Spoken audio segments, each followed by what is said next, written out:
On the topic of mastery, the first chapter in this book, and really the first question a lot of people ask, is this question about finding your passion.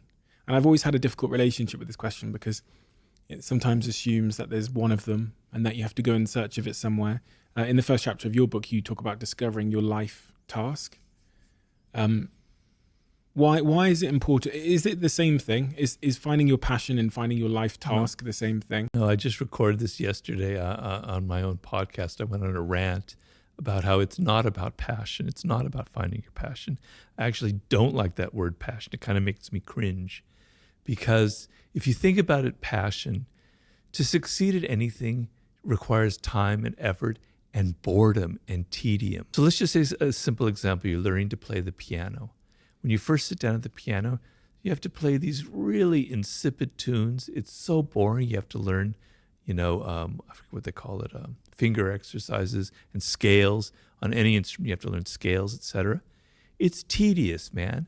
If you think it's got to be passion, forget it. You're never going to get far. The thrill comes after a year of playing the piano, and you get better at it, and better, and now it starts becoming fun. Then 10 years, it's more fun. Then 20 years, it's fantastic. I'm not trying to name drop here, but the other night I had dinner with Stevie Wonder. It was the most amazing thing I ever seen. He's I wish I had interviewed him for my book. Speaking of genius, and he's blind, obviously, everybody knows. But I was watching him, he performed for us. We were there with a group of friends at his recording studio. I was watching him play the piano, and he's blind, right? And he's improvising.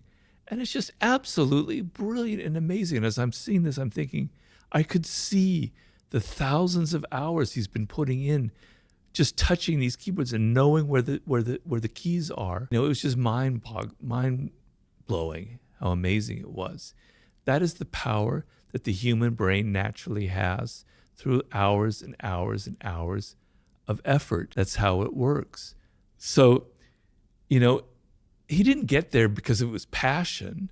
He got there because he was a child prodigy. At the age of 11, he was signed to a contract with Motown Records, right?